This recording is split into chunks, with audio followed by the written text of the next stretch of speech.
Welcome to the FunkMMA Strength and Conditioning Podcast, hosted by Funk Roberts, former professional athlete, certified MMA conditioning coach, and master of metabolic training. Funk is one of the leading conditioning coaches in the martial arts industry today and has a following of over 500,000 combat athletes around the world. His workouts and training principles have been used by many professional fighters, including fighters in the UFC, Bellator, and ONE FC, as well as World Muay Thai champions, Glory kickboxers, and ADCC BJJ champions. Join me in welcoming your host, Funk Roberts. We are live, people. Welcome to the FunkMMA Strength and Conditioning Podcast, episode number 10. And in this episode, I really think you're going to enjoy this episode because we have Corey Beasley in the house. He is the owner of Fight Camp. Well, not owner, he's founder of FightCampConditioning.com. And he's also a UFC trainer. He's trained, notably Ian McCall has literally been his strength and conditioning coach forever. Other fighters like Jessica Penne, Carla Esparza, James Wilkes, and other like Rob McCullough, and then just like a ton of wrestlers and jiu-jitsu fighters and other MMA fighters on Bellator and other fight organizations. So his knowledge, he's got a ton of knowledge. He had his own gym called Innovative Results in Costa Mesa, I believe it was, but now he's all online. So he's got tons of great programs, programs for wrestlers, programs for like MMA fighters, programs for jiu-jitsu, specific strength and conditioning programs.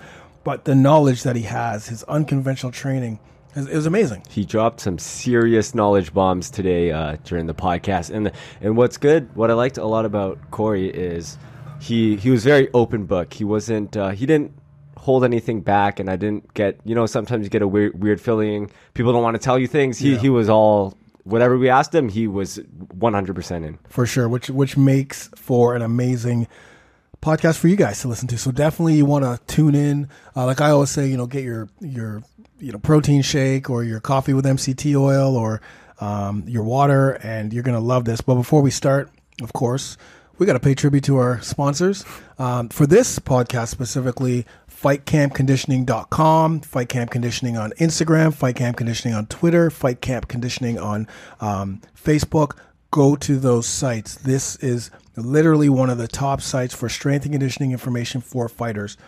I mean, everything. And a bit of nutrition and recovery stuff, so just all around. Yeah, it's one of those that you have to bookmark and have in your arsenal. Obviously, you're going to have funkmma.com, but you need a few places, and this is one of the places I would definitely tell you to go, especially on his Instagram, man, because you see like how real UFC and other like professional fighters, how they train. Like outside of the countdown show, you actually are seeing quick clips of them training. You know what I like about his Instagram account? What's that? He doesn't centralize it around his training philosophy. He brings in all these other coaches, every strength and conditioning coach for all these high level athletes, and shows what they're doing, not just his philosophy. So. And I love that. That's, you'll hear what I say about that in this podcast and what my thoughts are about him doing this, but I'll save it for the podcast. You're gonna have to listen to it. There may be a little dissension. Wow. Or it may be open loop. Yeah, open loop. Also, of course, FunkMMA.com. You want to go to FunkMMA.com, download your 6 free programs to help you with your strength and conditioning. You got sprint training, you got abs, you have, we've got a 5x5 workout, we've got some overtraining stuff. So go there, put your email in, and download. It's absolutely free, so download it right away. What else? Who else? You can hit up nutrition, the number 4fighters.com, and you can also get another 3 free programs. So just some free stuff for you guys to get started in the right track. We got Funk's Power 30 Foods. So 30 foods for your freezer, fridge, pantry. Have these 30 foods and you're good. And then we got a 1-day meal budget plan and a cheat recipe guide. So that's all for free if you go to nutrition, the number 4fighters.com. Just put your email in there. We'll send that to you right away. And then finally, you can follow Nutrition for Fighters on Instagram at nutrition4FOR Fighters. Absolutely. Make sure you follow that and follow Funk MMA too. But finally, guys, download this damn app. This podcast has its own app. If you go to the iOS store, Sorry, Android, we don't have an app yet, but that's a Spreaker app. So go to Spreaker.com and complain to them. Don't complain to me, because I know that we need it on the Android side. But go and download this app. You'll have the app on your phone, and anytime you can listen to it. We're like rolling out podcasts literally. It seems like every day we've got a new podcast out. Like it's been insane, especially this week. Like tomorrow we have another podcast tomorrow. We got Kettlebell podcast tomorrow. I think that's 3 this week. Is it 4? 4? Is it just me, or is it kind of hard to say Spreaker? Spreaker, yeah. Spreaker. Spreaker.com. That's my main, it's the main site until the blogs get up. We're redeveloping the blogs. Also, you want to go to download my Funk Roberts Fitness app. It's a workout app. We've got kettlebell. No, we don't have kettlebells yet. We got bodyweight workouts. I'm just going to upload dumbbell workouts this month. So again, it's free, iOS only. Sorry, Android. We're going to get there. Go there, download the free app, and have those workouts so that you can follow along with me. So literally you're following along. Plus there's strength and conditioning workoots there too. So no excuses, pretty much. Yeah, no excuses. There's an app now. There's an app. And finally, go to funkmmaseminars.com. That's we're doing it. We were just talking a little bit offline about how the weather in Toronto, at least, has been brutal. It's July 5th, and it's now literally summer, whereas before June would have been summer. Even May would have been some summer weather, but we've only starting to get summer weather now. But that's okay for us because we're going to be in Thailand. Yes. We're going to be in Thailand from October to November to middle November.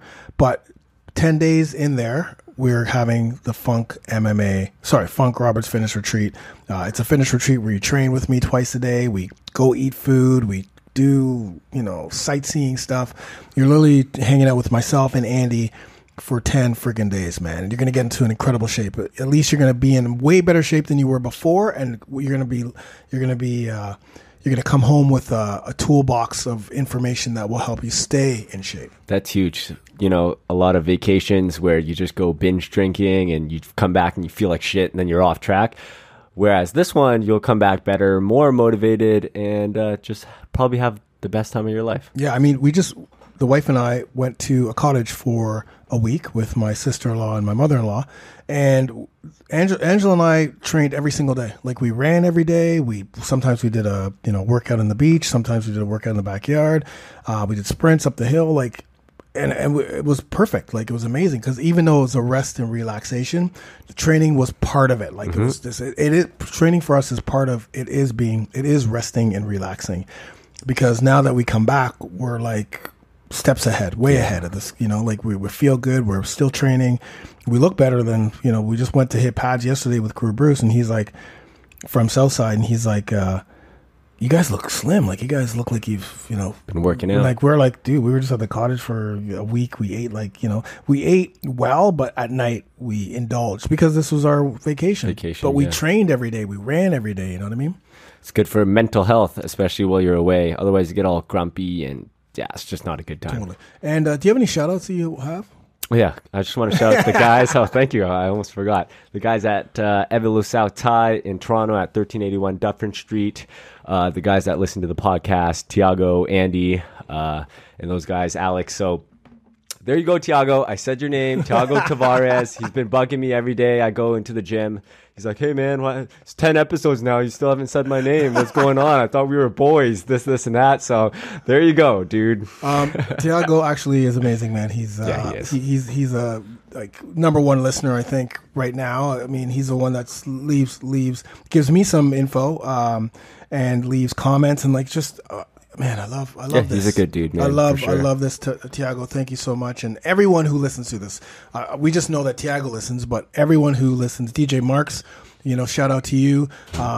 Everyone who listens is amazing. Thank you so much. We're trying to grow this. We're trying to get millions of people listening to this podcast. We're trying to bring you the best information from fighters, from coaches, from doctors, from therapists, from Andy and I, That's what it's all about. So now you have a podcast that you can listen to that's strength and conditioning related. You can add that to your podcast list and listen. Anyways, I know that we've been talking, so let's get to the podcast.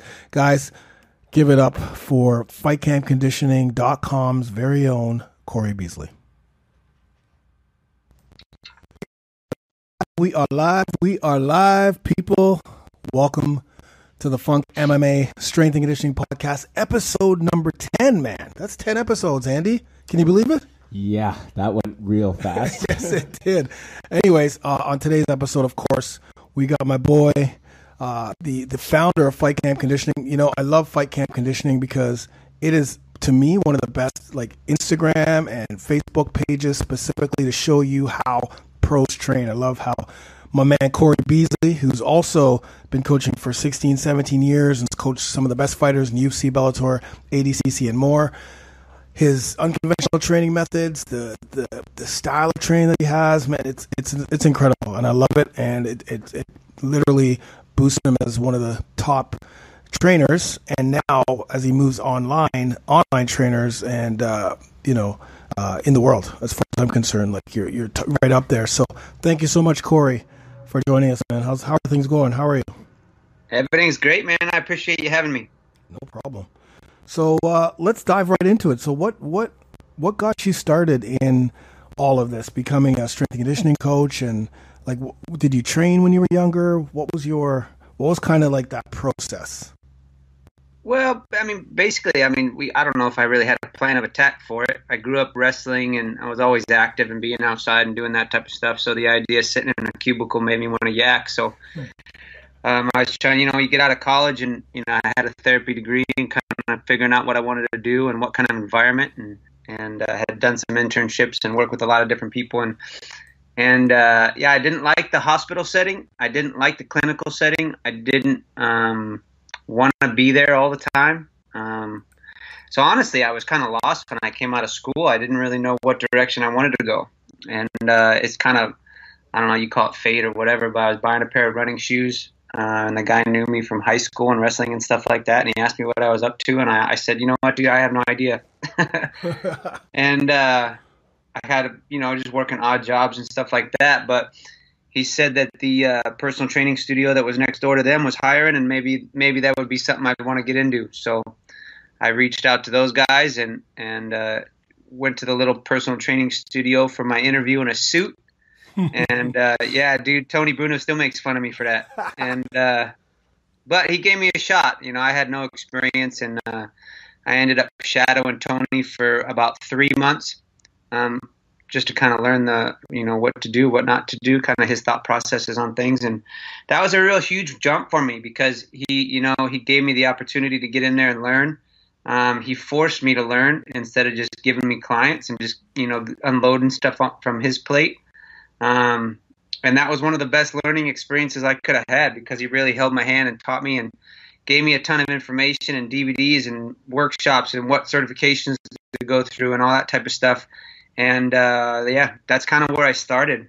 So what was his name? Tony who? Tony Bruno. And was he like a big, this is where, Chicago? Where is this? Yeah, outside Chicago. It was in a small place in Barrington, Illinois. And he was a big Paul Chek and Charles Poliquin guy, back in the day. So, right. I had all that stuff. So yeah, he kind of gave me my first shot. And so were you working for free at first? Like, were you just working, like you said, totally you were shadowing? Free. Totally free, right? I didn't do nothing. Like, I did a lot of stuff. I didn't get paid. Yeah. So, which, I was living at home with my parents and stuff like that. So, whatever. I look back on that now, and I would go back, and I really, really appreciated all the stuff that he did for me. It really helped lay the foundation for the years to come. That's what I always tell, young, up and coming, people who want to be, trainers or what have you. Like, the best thing to do is work for free. Just go in and work for free and get your reps in and learn as much as you possibly can, because that's going to be the foundation that you're going to take to the next level. You know what I mean? Just like you did. Totally. And I've actually interviewed a bunch of guys that, they work at like Mike Boyle's place or Lauren Landau's place out in Denver. And, right.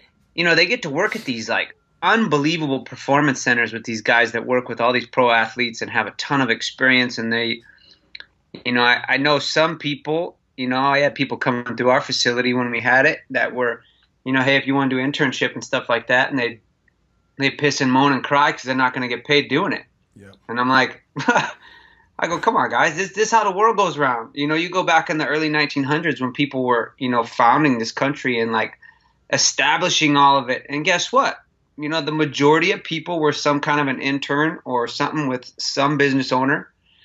They learn the ropes, they grind it out, they do a lot of work, and then they go off maybe on their own and do it. You know, and these days, I mean, people have this like entitlement or employee mentality, and they don't know how to hustle and make it work. You know, and a lot of times you just got to dig your feet in and, you know, get dirty for a while. Absolutely. I think it's fine. Yeah, 100%, man. I couldn't agree anymore. How old were you when this was happening? So that was 20 years ago. So maybe 21, 22, something like that. Right. 21, 22, you're getting your feet wet. You're Tony Bruno's a man. Charles Poliquin trained. And then what happens next? I was there for a few years, and then Lifetime Fitness. I'm not sure if you're familiar with that health club. Yeah. They kind of were expanding out of Minnesota. They started in Minnesota. They expanded into our area down outside Chicago.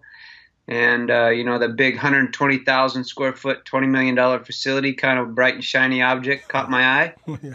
And ended up going there and trying the corporate gig for a little bit. And super cool. I mean, it was just a different learning experience. You know, at the beginning, you're just kind of learning the technical aspects of training. Right. So what to do, why to do it, you know, how to keep people safe, how to get progress, all that type of stuff. And then at the health club, it's more about numbers. It's more about sales, which is a huge, it's an essential piece of the puzzle. But for me, it was a big eye opener, right? Because, Right.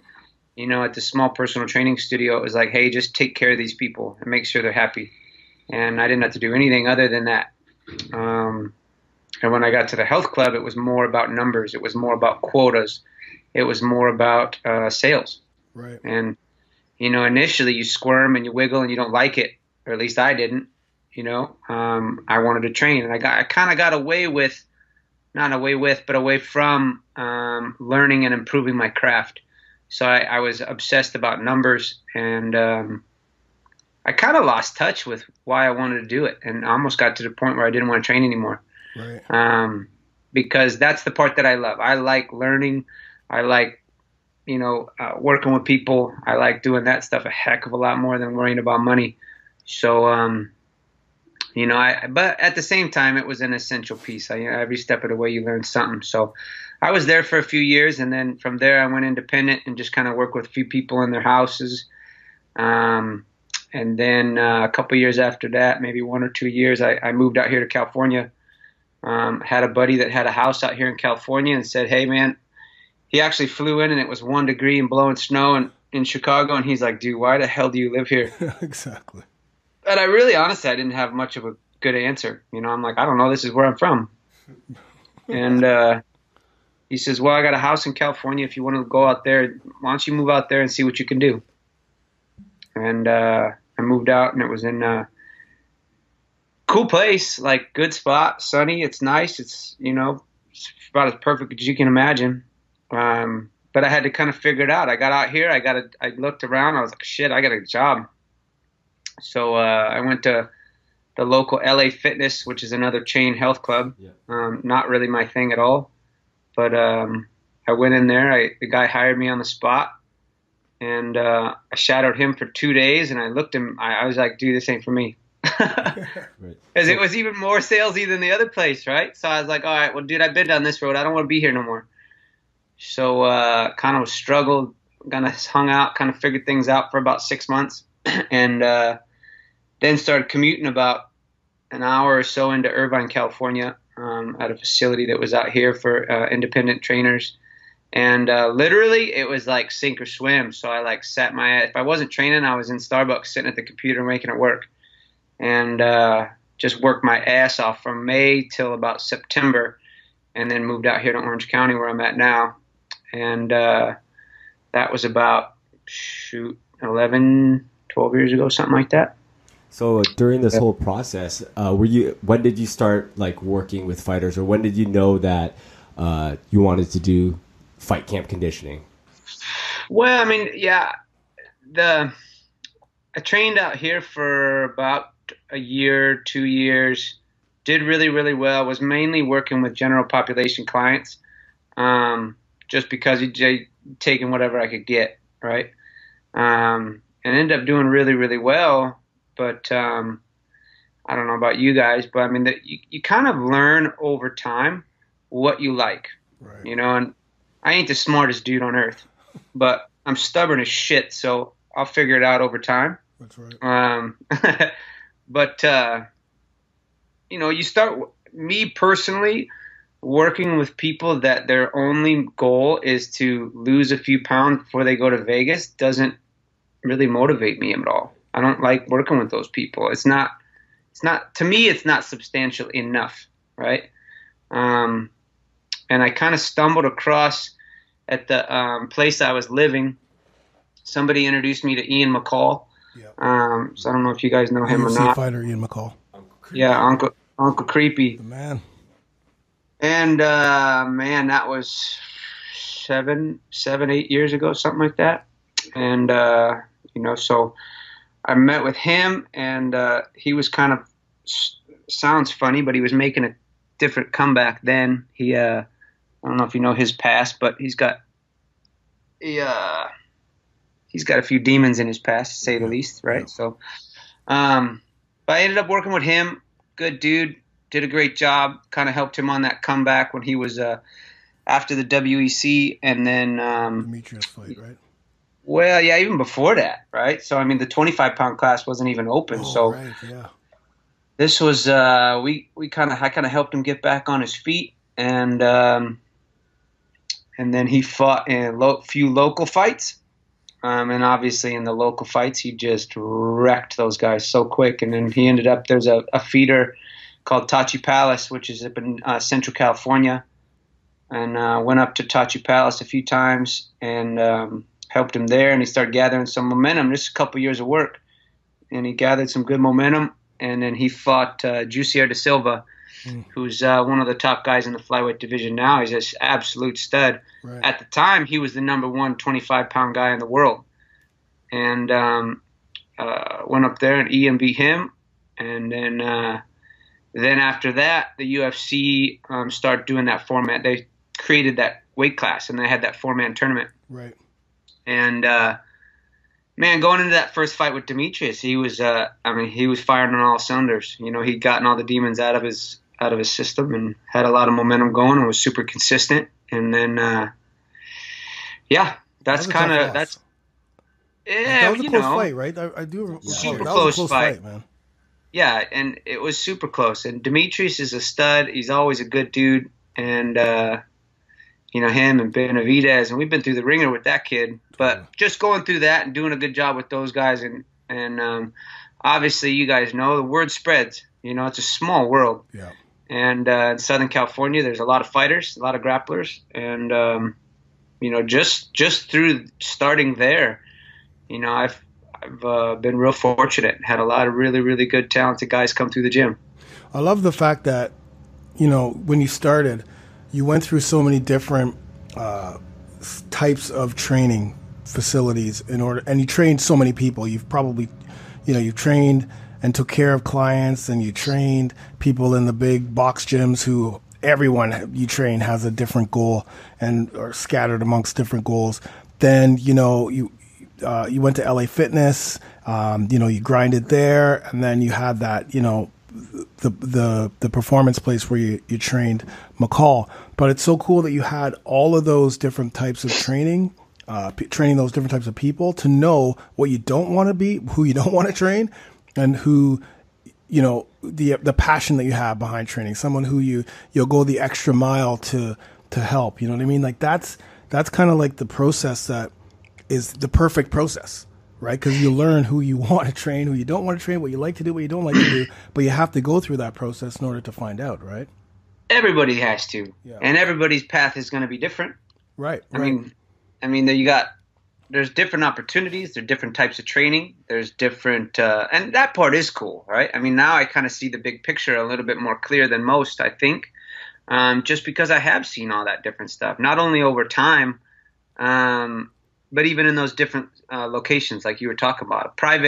A private personal training studio is very different than a big health club. Right. From a training standpoint, from a mindset standpoint, I mean, it's just different, right? Sure. And going from those types of situations to being a completely independent trainer, you have more responsibilities. You got to take care of more stuff, from billing and advertising and retention and all that type of stuff that pops up as you kind of dig in and do these different, take on these different roles, I guess, in the training world. And then then opening up our own place, and right, which was the next step, right? That was the next thing. So after you do that, now what drives you to open up your own place? Was the Ian McCall, that training, was that kind of like the spark where now you got a lot of fighters, you have a lot of athletes saying, okay, I want to train with Corey Beasley. Shit, I need a place to train these people. Yeah, I mean, it was kind of a funny situation because we were subleasing space out of 2 gyms. My business partner in the past, he was at one location and then I was at another. And then the guy that we were subleasing from at his location decided one day, and I don't know why, he's kind of a funky dude, but he decided one day, he's like, yo, you guys told me that you guys were going to have a minimum of, I think it was 5 trainers or something like that at that location. Now you only have 4 trainers at that location. So your deal's not the same. So your rent's going to double. Whoa. You know, so I don't know if he was jealous because we were busy or what, but he's kind of a kooky dude. So that being said, it was kind of like, all right, well, we're not going to pay double. So we kind of didn't have really, honestly, anywhere to go. So in 3 weeks' time, we decided, okay, cool, we got to open our own spot. And we didn't know where to go. We didn't have a location. We didn't have equipment. We didn't have shit. So in 3 weeks, we found a place, and all this is kind of before CrossFit and shit like that too. Right. So that helps. But we found a place, opened up shop. I mean, literally, dude, it was so nerve-wracking because, like, we opened up this place and had no idea what we were doing, had to jump through the hoops with the city, landlords, all that kind of crap. And then when we opened, we had a handful of ropes, a set of dumbbells, a concrete floor, and, like, maybe a couple rubber bands. Dude, it was awful. I think back on it, and I'm like, what the hell were we doing, you know?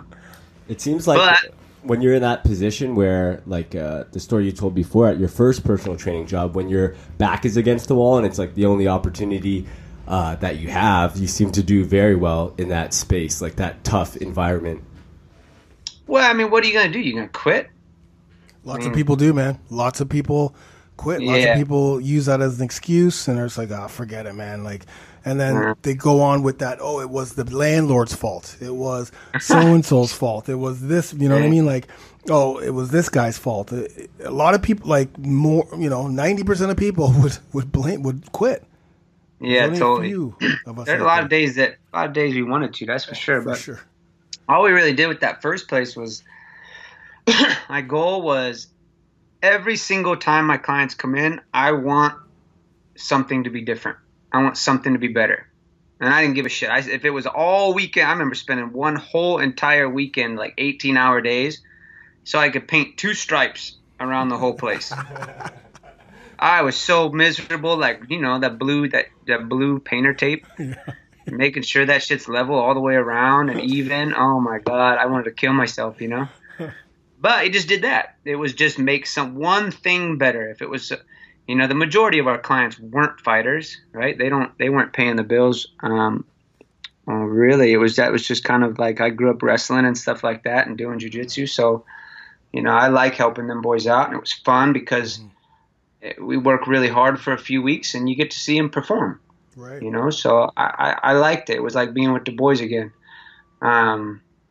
But for the main clientele that was coming through, it's like, all right, cool. We got to keep these guys happy and keep growing. And, I don't know if it was just dumb energy or a lot of effort or a little bit of both. But, I mean, just continued to grow and do pretty well. And we were there for 4 years. And then this is where is this? In Irvine, California. Right. Yeah, down there. And then when our lease was coming up, we decided to open up a new space. The old place, I look back on it, that was my favorite because I just pulled out the box in my garage the other day and it was lined. Like, 40, 50, shirts and shorts and fight gloves and banners and all that kind of stuff. Man, it was all over that place. And people would walk in, they'd be like, wow, dude, this place is crazy. Yeah. And it was just that hardcore, simple, but like you could just tell, like, holy shit, look at all this stuff, It was like a performance gym as opposed to, because even back then, like performance gyms are new. You know what I mean? Like when I say new, I mean, there's always been performance gyms. They've always been hidden in the crevices. But now, because of CrossFit and other styles of training, more in quotations, performance gyms, where you're not going and doing traditional weight training, you're doing more the performance-based stuff, unconventional training. Those are now popping up everywhere. You know what I mean? But it seemed like you had that style before it became mainstream. Yeah, when we were first doing it, it was super cool. It was new. It was different. And we did have, even like I said, the fighters were in there. And from a branding standpoint, when people walked in, that was very apparent, right? There were so many good guys coming through. But what we found was that it scared the shit out of most people that were paying the bills,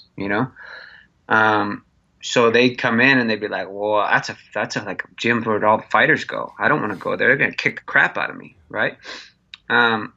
Which is the complete, not the truth, right? And people would come and they'd be right alongside guys that were in the UFC and they'd have fun and they loved it. And then, everybody rallied around them when they would compete, and it was kind of a cool vibe. But when we opened the second place, we said, okay, cool. Well, look, the fighters don't pay the bills. It's not a good brand if we're going to take on all this extra debt and do all this stuff to open this big new facility. So we decided to rebrand, and I thought, okay, cool. Well, if we're going to rebrand something that I personally and my business partner were all interested in, we just like to be active. We like to be outdoors, right? We wanted to be, just same as if we don't want to be in a cubicle, we wanted to be outside. So I kind of redesigned the whole place. The new place was just under 7,000 square feet. Wow. But we made it like an outdoor playground. We literally set it up where it was like when you'd walk in, like the wood slats that are over people's porches, those pergolas or whatever they're called, yep. Like a porch. When people walked in, it was like you were standing on our back porch. Right. And we built that whole thing out. And then it was like almost the rest of it was all turf and rubber floor. So it looked like you were looking out over our backyard. And then we made it look like huge pictures of people doing big, outdoor stuff, mountain biking and rock climbing and that type of stuff. We built out these crazy 6x6 like pull-up rigs and monkey bars and all kinds of crazy stuff. So, and that was cool. We got to do something unique, right? Because CrossFit was all over the place. So when you did the rebranding, did the fighters still come through at your second location? Or yeah, of course. They were always there. Those are my boys, right? So, they understood. They don't care if their shirt's on the wall, right? They just want to get in shape so they can kick somebody's ass. So it's pretty simple, right? So, but yeah, they stayed. It's just the branding for the gym needed to change, right? So we completely revamped that place, and people dug it. It was cool. It was different. It was unique. When we opened that place, and I counted, there were 43 CrossFits within 2 miles. Right. So that's crazy. They're just the rubber floor and squat racks and little strips of turf and stuff like that. Shit, dude, everybody has that. You're the same. You're the same as everybody else.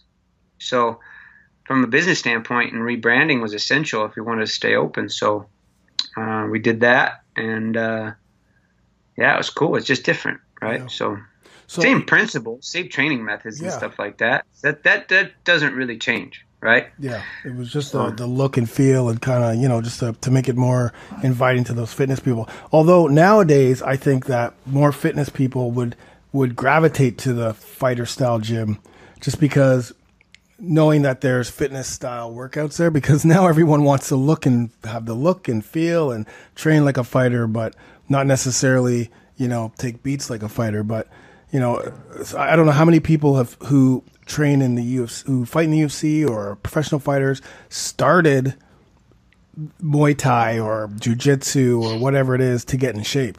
And all of a sudden they're fighting. You know what I mean? Like there's a lot of people who I just did it to get in shape. There was a kickboxing class and then now I'm the UFC champion. You know, it's insane. Or fight in the UFC, you know? Yeah, it's kind of funny. It's kind of interesting if you kind of look at it from 40,000 feet, right? Not really the fight world, but the fitness world. You got your bodybuilder guys, and you got your power lifters. You got your, the CrossFit kind of melded the Olympic lifting and powerlifting, which is cool, right? And it really depends. Like I tell everybody now is find something that you actually like. Yeah, totally. Because, I mean, you go by like a big box gym, like a big corporate gym, and I go by and everybody's mindlessly on some cardio. Yeah, totally. They look so fucking bored. It's crazy, dude. I talk about that. I talk about that. And have talked about it and will always talk about the zombies. They look like fucking zombies, man. It's horrible. I say that because maybe that's just my own thing. But at the same time, then you go and it's like, oh, are you going to go to somebody's personal training studio? And I think with the explosion of CrossFit and stuff like that, I think it opened people's eyes that, well, I'm a trainer, so I should open a facility. And now you got all these people opening up all these facilities. Good Lord, dude, there's a place on every corner. Yeah. Right? Yeah. And I don't think that's always the good answer for everybody either. Right? But I mean, getting back to my point, it's just like find something that you actually like. If you're general pop just wanting to get in shape and stuff like that, dude, I don't care if you surf. I don't care if you roll jiu-jitsu. I don't care if you lift weights, do cardio, go run, do a 5K. I don't care. Go do something you like that you just will get off your ass and move, right? Love it. Now, if you say, like, I want to build muscle and be big and jacked, okay, cool. Yoga's not the answer, bro. Like, you're going to have to pick up a barbell and move some weight around so you build muscle. Like, if you're going to fight in the UFC, like, you should not do if you're going to roll 2 hours a day, you're going to go to MMA practice, for a couple hours a day. You're going to get the crap beat out of you trying to train for this type of stuff. Well, then, I'll be more picky on what you do in the weight room, right? Right. But for just general pop people, dude, get off your ass and move around. Like I always laugh. I was talking to somebody this morning. I'm like, look, dude, there's not a fat surfer in the water. Go surfing. Go surf. Yeah. Like, you don't like to surf, go paddleboard, go ride your bike, go for a hike. I don't care, Do something. Do something. So that's awesome. And I totally agree. And one of the things that I love about your training and when I first learned about, Corey Beasley was, I knew that you were related. There was a late relationship with Ian McCall, and Ian's conditioning was amazing. Like, that was the one thing that stood out to me about Ian was like the ability to keep moving for, 5 rounds or 3 rounds or whatever it was, and continue to put pressure and grapple and, wanted to see who was behind that and saw that you were behind it. But I love the unconventional training methods that you have, like the one that always stands out to me is with the barrel, with the wheelbarrow. You had him doing some core stuff with the wheelbarrow. I don't know if you remember that, but it was years ago. Like years ago. And I was like, man, I like this. And then I just started to kind of follow you a little bit more and see like the unconventional way, that type of training was coming. When I say unconventional, I mean away from just hypertrophy training and using things like kettlebells and ropes and everything else. Where did that come from? And mainly the first guy that came to our gym to help us out, when we opened that first facility, I was like, dude, I see these like ropes, these battling ropes. Like, what is that? All right. And I reached out to Ingrid Markham at the time. And Tony Bruno, the guy that gave me my first job, I was talking to him, and I said, yeah, I've been looking at getting some of these ropes and stuff like that. And Tony was helping Ingrid. Who's Ingrid? Ingrid Markham was she's a national champion Olympic lifter. Okay. But she was helping John Brookfield, who developed the battling rope system. Yes. And Tony's like, yeah, dude, I'll put you in touch with Ingrid. And I talked with Ingrid, and Ingrid's like, oh, I'll put you in touch with John. I talked to John, and I got John to come out. Unbelievable. And I was like, holy man shit! Who created the battle rope? This is amazing, right? And I don't know, John Brookfield developed that battling rope system. He's just an old time strong man. If you see him, he's like 6'5", 240, with a big ass mustache. He looks like your uncle that worked construction his whole life. He's not a bodybuilder. He's not like a physical like specimen, like fitness model or anything like that. He's just a big ass strong dude. And he does stuff, and it just blows my mind. Like, how do you even do that, right? But he had like this weird strength that I've never seen anywhere else, right? And it kind of opened my eyes to the idea of like working man strength or farm boy strength. And I kind of fell in love with it, right? And so we started incorporating some of that stuff in with the guys. And yeah, from a marketing perspective, it was new, right? It was different. And people always like that. Even though the basics are still the basics, and that's mainly what we use. You squat and you pull and you lift stuff off the ground and do that kind of stuff, right?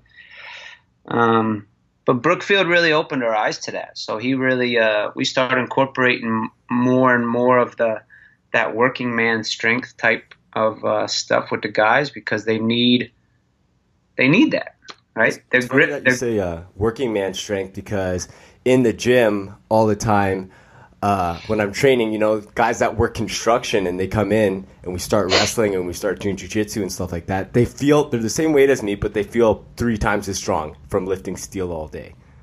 And I'm telling you, dude, Andy, you fight, right? So you know, and Funky too. It's the same thing. Like, the worst guy I remember rolling with was god awful, and he was like, if he grabbed you, you were so like, it just, I didn't like the feeling. Like, I felt like I was like, dude, I'm getting manhandled right now, and I never felt like that before. But the dude was an iron worker in Chicago, right? And I talk to people, and I'm like, what do you do? And I'm a plumber, and I'm like, shit, you know what I mean?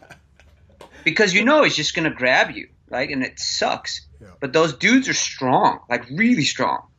Hector, what was his name? Sick Dog. He was like Rampage's wrestling coach for years. Was out here and came and worked with me, and I'm like, yeah, what do you do? He's like, well, construction. And I was like, okay. I'm like, how much have you lifted in the past? He's like, I've never lifted before. And the dude was a freak. Like, he was so freaking strong, and like Bellator and these guys would call him up. Hey, you want to take this fight? He's like, how long? And he's like, 3 weeks out. He's like, I'll start running. And he would sit there with some of the best dudes on earth and tune them up bad. And so that kind of piqued my interest on that stuff. So a lot of the stuff that we'll do, I'll use a lot of the principles and stuff like that I know from strength and conditioning. And then I'll look at these other, maybe you can call them methods or whatever. But I mean, I don't think, as long as you use those principles and you can then take them into these different methods and use them at the right time with the right volume and the right intensity and all these different things. Yeah, we've had a lot of success with it, and guys feel good, and a lot of them are very, very simple things. So you don't have to worry about a learning curve with them learning new movements and stuff. But it's been super cool. And it's translated onto the mat and into the cage really well. So here's one thing I wanna ask you about.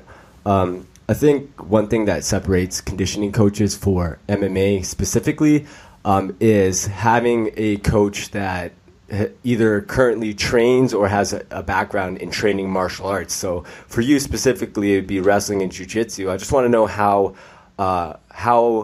well, like, how much of your wrestling and jiu-jitsu background do you take into account? Because since you wrestled, the kind of energy system that you fatigue when you wrestle, right? So I just want to know if that's changed your philosophy on training fighters specifically. Well, I mean, I think every single experience that you have, it all piles on, and you kind of learn as you go. and you'll take what you've learned in the past and you just add to it, right? You figure out what works, what doesn't work, and mistakes you've made, things that, that type of stuff. And it just builds and it grows, right? Like my wrestling coach, it was like we did bench press and we did dips, we did pull-ups, and he's like, good, get your ass back in the wrestling room, right? And that wasn't exactly ideal, right? So, but learning what I did over the years and then taking that knowledge, honestly, guys, like my workouts have changed completely over the last like 5 or 6 years working with the boys.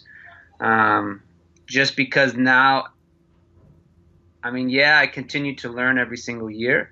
But I also am very, very fortunate, and I get to interview strength coaches all over the world, like you guys are doing. Right. I talk with a lot of guys that work with combat athletes. And initially I was kind of like, man, I hope all these guys are cool. But dude, I was shocked. They all have been really, really open. They share a ton of information with us. And, it's helped a ton. And because of that, little things change, and my workouts for the boys are very, very different than they used to be. Because I realize now, like, I watch them spar, I watch their practices, I see what their weekly schedule's like. I have a much more clear understanding of strength and conditioning and recovery and what's happening in their, what do these practices do to them, right? And then and to be really honest, like a lot of the conditioning stuff, what I used to do, I don't do at all anymore. Right. Because I know that there are, we used to do a lot of like really, really hard conditioning sessions and stuff like that because everybody likes to be wiped out tired. Well, okay, if I'm exhausted, then I'm going to be a better fighter. And it's not the case, right? It just wears them out. And when they go to practices, what do they get, right? Well, usually they get like crazy volume, crazy intensity. Yeah. There's no such thing as drilling, right? At a lot of places, right? Yeah. And these guys are getting plenty of that stuff. So what I typically do is I go above and below what they're already doing, right? So if you tell somebody to do lower intensity work, I know they're not getting that at the gym, right? They're also not getting really, really strong and powerful in their skill practices, right? So from my point of view, I'm just trying to keep them healthy, number one, and then get them strong and powerful because I know when they go to their practices, they're getting worked, right? They're rolling live, they're sparring, they're doing hard drilling. They're there for 2, maybe 3 hours at a time sometimes. And if they come to me and they just rolled live for 90 minutes and then I'm like, cool, we're going to do this death circuit. It's like, dude, you're just crushing the same thing that just got worked, so. Yeah, I know that makes total sense. Yeah. And it's, and now, honestly, like physically they look better. They make weight a lot easier. Mm-hmm. They're a lot more balanced. Communicating with those other coaches, whether or not they change, just still keeping those lines of communication open, and just letting them know, like, yo, I work with so-and-so today, and here's what we did. Here's what I kind of see the rest of the week looking like. If you have any questions, just let me know. Right. And I just try to be a really, really good supporting cast for those the head coach, so that the boys and girls that are competing are healthy. They're ready to go. So who are some of the fighters that you've worked with? Like right now, it's kind of funny. Because it changes over the years, right? Yeah. So, man, when I opened, it's cool because I opened that box. It was in my garage the other day, and I had all the shirts and shorts and gloves and banners and all that stuff.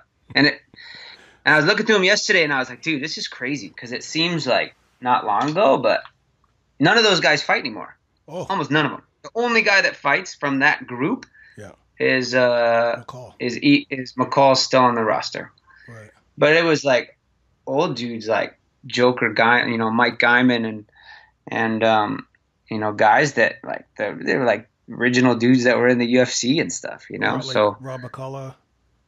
Yeah, he trained me for a little while. Yeah, he's a good dude, but now he's like with the UFC gyms and traveling all over the place doing that stuff, And like Shane Del Rosario, and Shane passed away, and but Yeah, that was cool. Right now, it's fun because I got this like the local MMA gym that's here is Colin Oyama's gym, Team Oyama, where Ian was training before. But they have a group of like all these South American kids that were in the Tough Show from the Latin Tough Show. Yeah, dude, I got like 12 dudes from South America. It is like a Latin festival in my garage.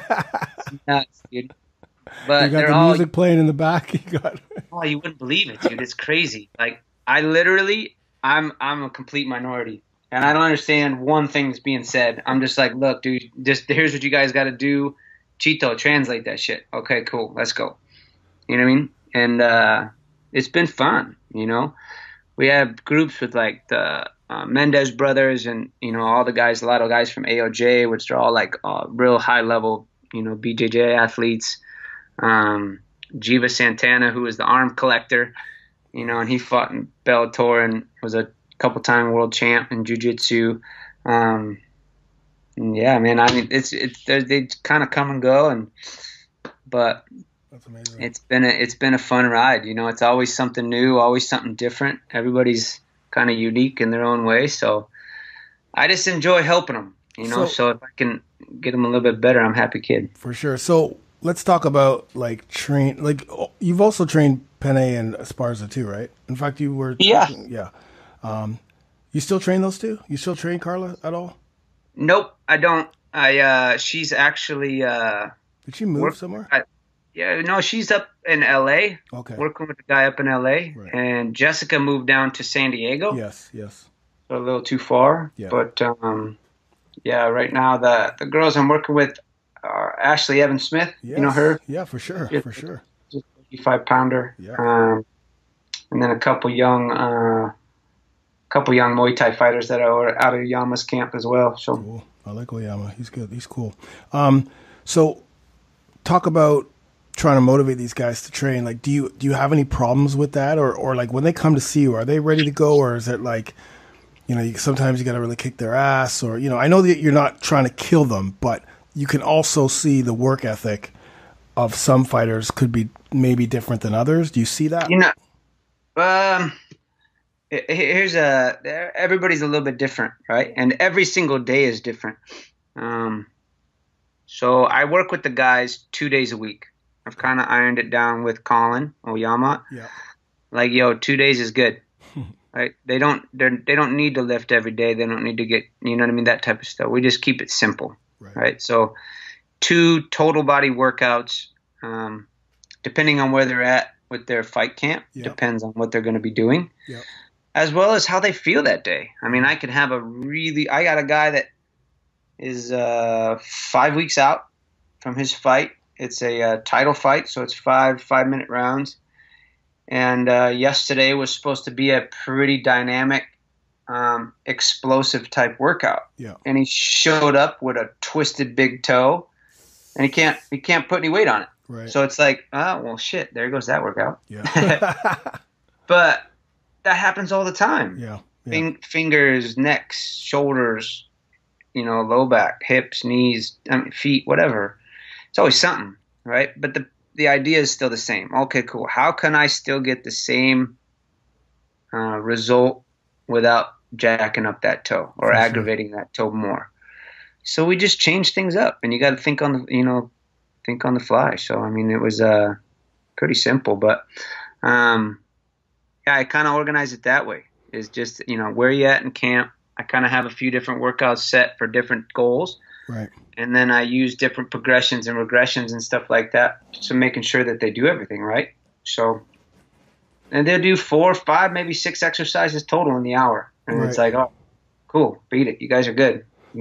So are you using kettlebells and sorry, let me back up. Are you using strength days, plyo days, explosive movements? I know you talked about explosive power, but use plyos, use core stuff? Do you use, sprints? Do you do what are some of the key components? Not saying that you do them all, but what are the things that you know that you have to have in those training?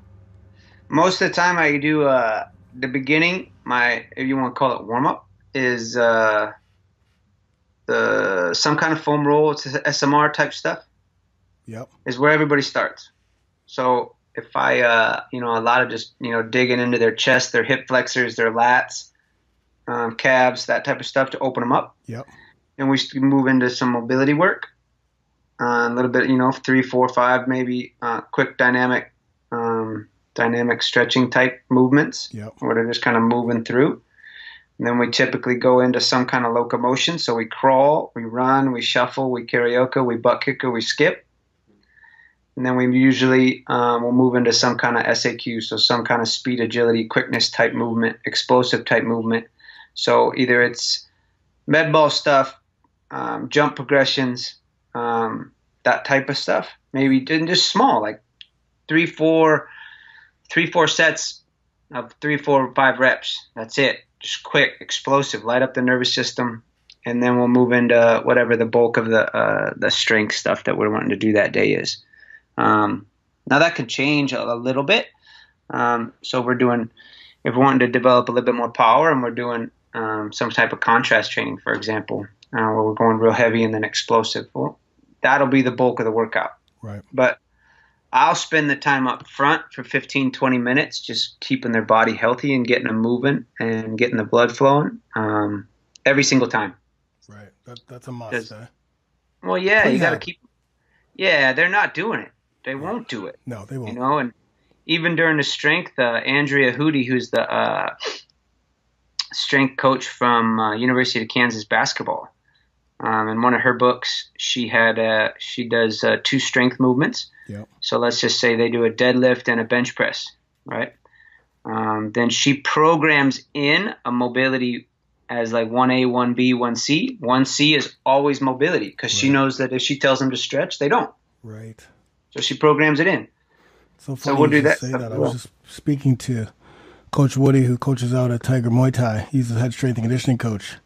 And one of the things that he said that he's started to incorporate because of the fact that his fighters don't do the prehab.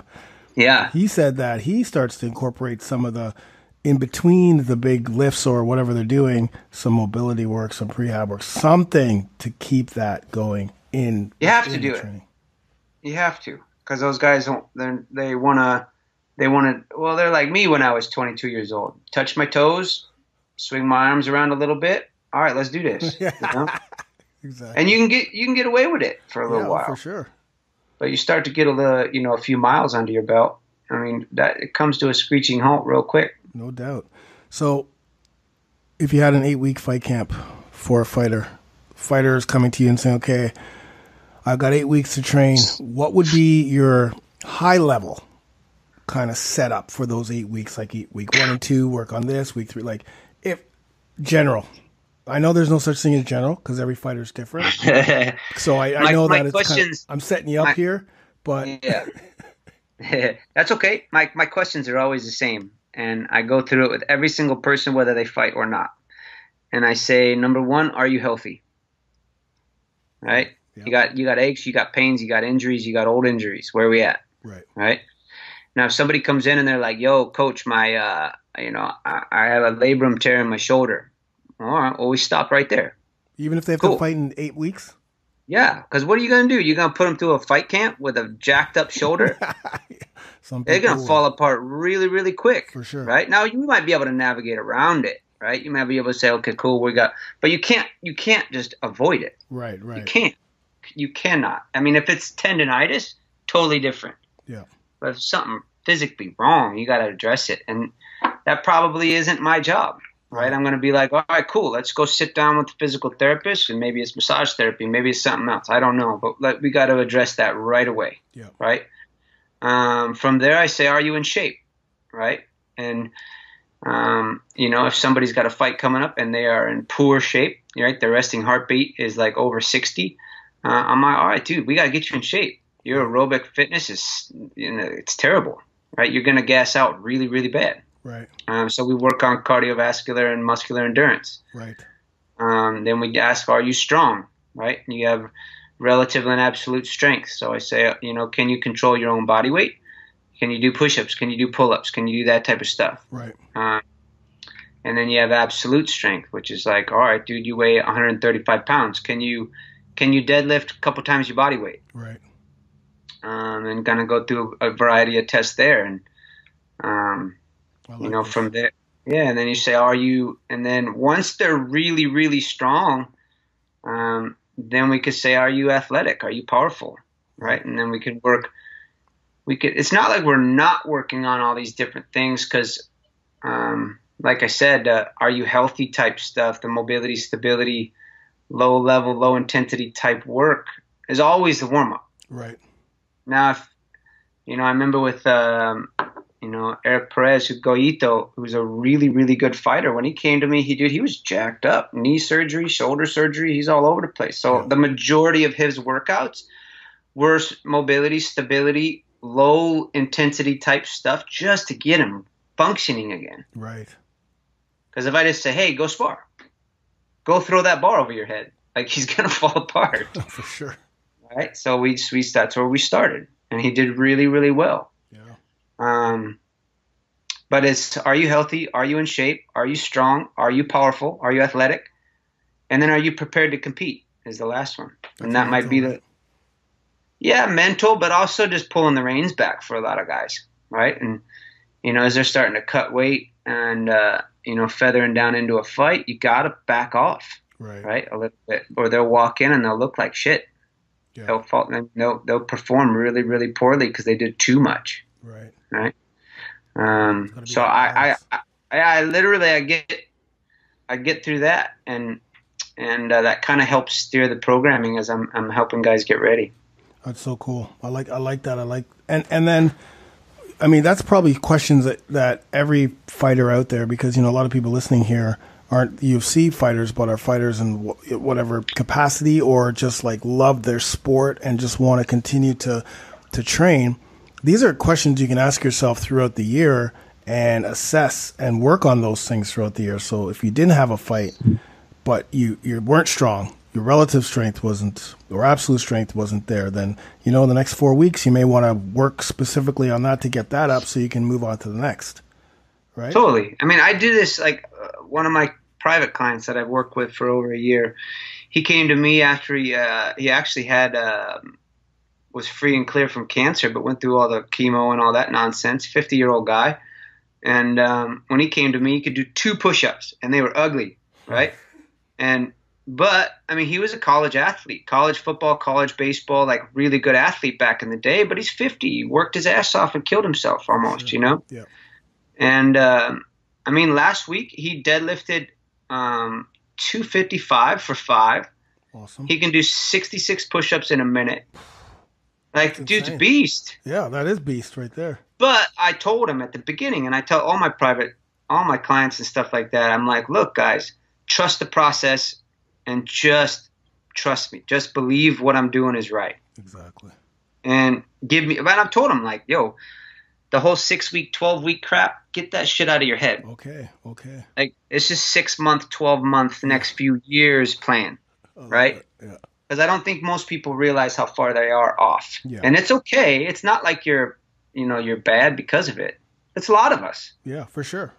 But you just got to just take your time, be patient, go through the steps, work through it, be okay with just taking 1 step forward, 2 steps back, figuring that shit out, coming at it from a different angle. It's just how it is, right? It's a journey that you have to embrace, and it's part of the journey that you'll learn throughout. And you'll love yourself more as you go through that journey, Yeah. And you know what I always think of too is like these kids are 23, 24 years old that fight. It's like, dude, when you're my age, when you're 41, like I want you to be able to walk. Right. I want you to still be active. I want you to still be able to do stuff, So I always think of that stuff as well versus just pushing that ceiling hard as they possibly can and breaking them. Right. So I actually think about that a lot. Recently, I've been thinking more about like longevity. Like I want to be able to still do martial arts at 50, 60, 70 even. Yeah, dude. Andy? How old are you? 23. Yeah. Okay, Andy, so think of it this way. This is I think it's a cool example. You might think I'm retarded. But if you say, if you think of it this way, like I am an amateur wrestler and grappler. for sure, right? You put me in there with like anybody, like whoever. You probably some girl at your gym. I'm gonna get into the wood chipper just because she's better, right?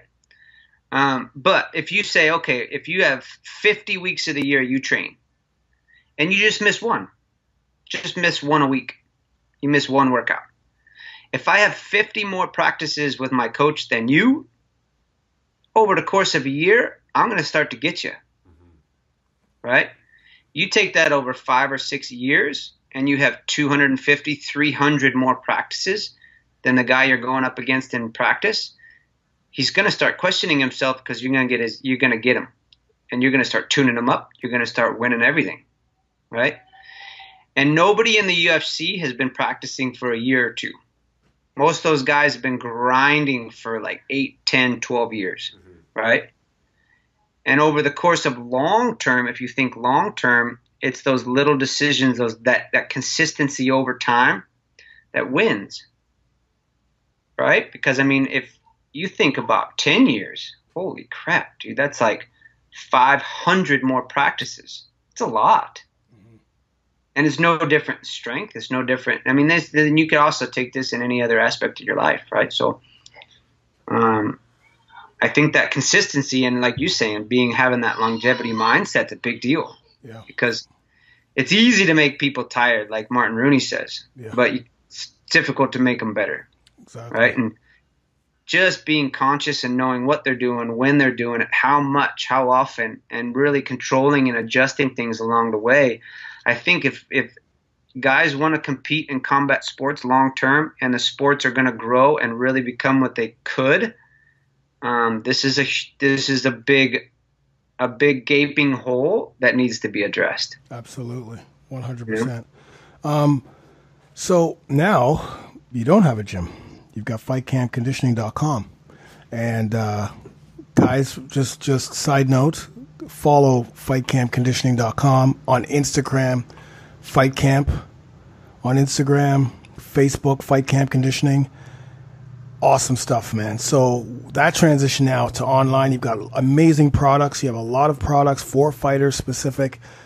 They're awesome. You've actually, I'm almost positive that, were you not part of the revamp of a Nesta certification?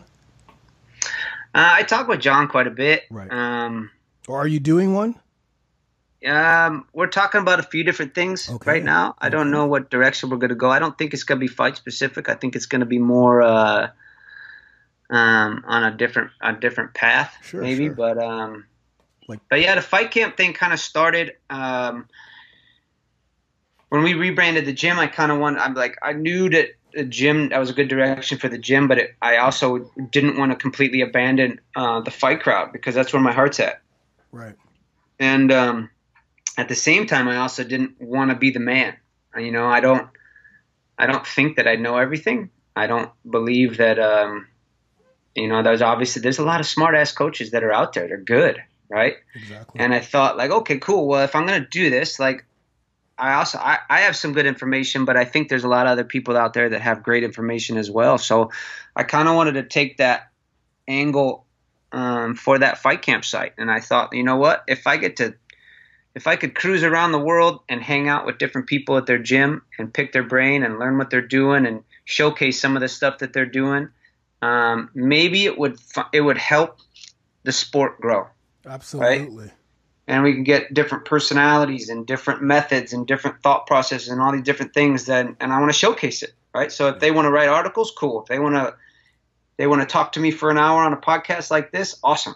Right. And then over time, I just kind of watch people. You can learn a lot about people if you watch them for long enough. And I found some really, really cool people that helped me develop some cool products, whether it be BJJ specific or MMA specific or wrestling or whatever it may be. But yeah, dude, it's been fun. Like now it's like I geek out on it because I'm just like, hell yeah, dude. I get to talk to, whoever, Carmen Bott, who's like in charge of, Wrestling Canada, right?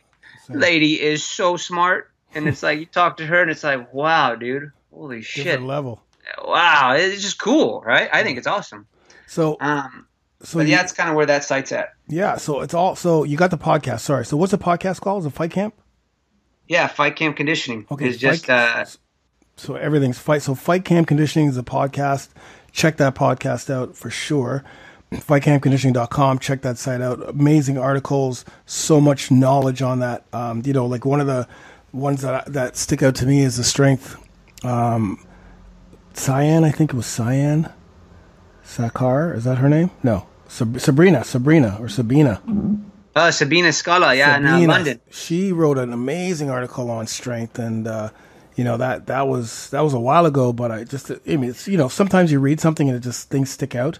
That definitely sticks out. Your Instagram page is amazing. People, if you want to see, like, I love that you post UFC fighters, Bellator fighters, Muay Thai, MMA, BJJ. Like you see all of these fighters doing their strength and conditioning exercises. So you get like that close up look. There's no other site out there that kind of brings you close up to seeing what other fighters are doing. What are these fighters doing? What are, you know, aside from the UFC Countdown where it's literally cookie cutter, it's the same kind of cookie cutter thing that you see.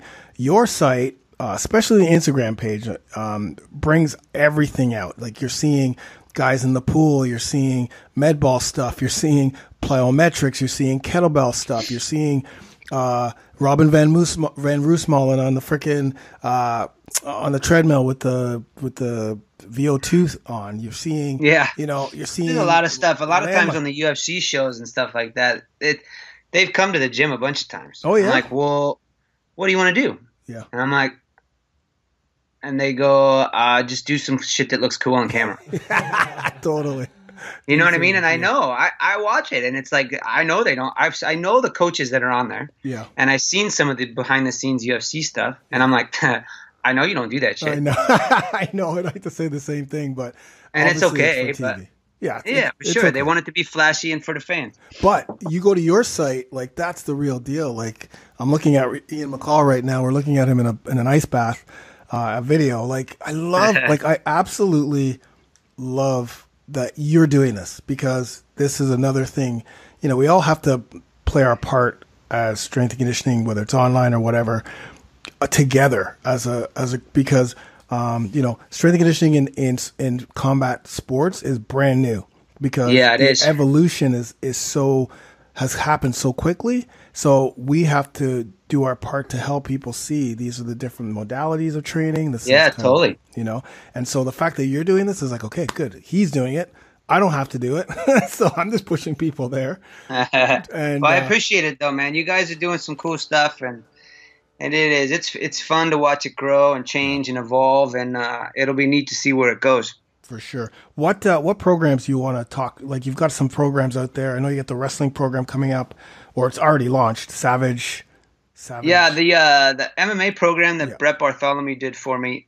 Brett was at Exos and then was running Jay Glazer's gym out here for a little bit, and now he's opening a place in Atlanta. But incredible coach, that guy Brett Bartholomew is really, really well spoken and smart and just humble and stuff. He's rad.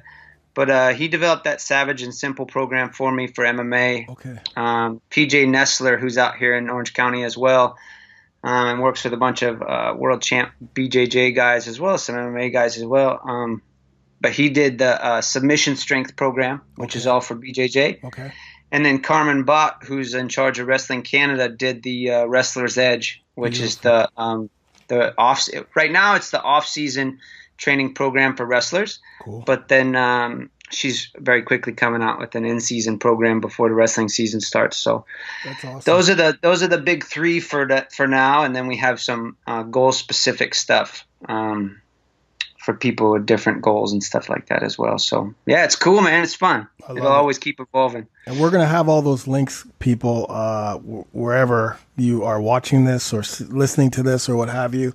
You'll have those links, but you can always get them at Corey's site at FightCampConditioning.com. Man, I want to thank you so much for being on the show. Right? Yeah, dude, thanks for having me. It's always fun talking to you guys. Andy, it was nice to talk with you as well. I've seen your name, but it's nice to talk with you in person. Yeah, hey, if you're ever in Toronto, the door is always open at our gym. If you want to come train or come train some guys at Evolu South Thai, you're always welcome. Heck yeah, man. I appreciate it. One last thing.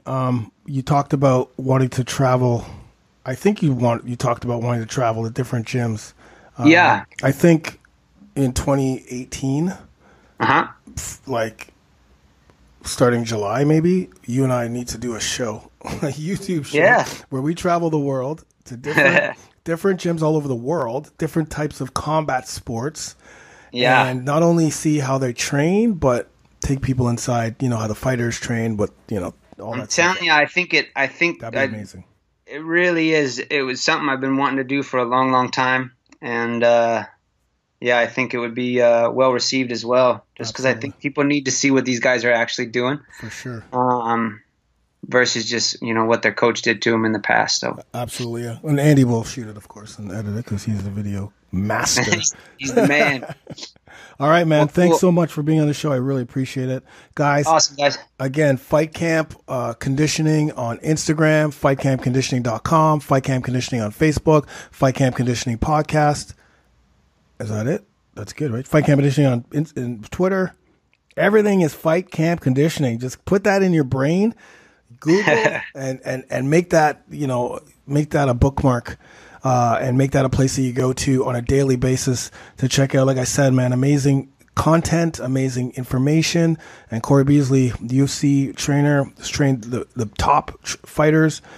He knows his stuff. He's been in this business forever. So thanks so much, brother. I appreciate it. Thank you, guys. Have a great day. You too, man. Later.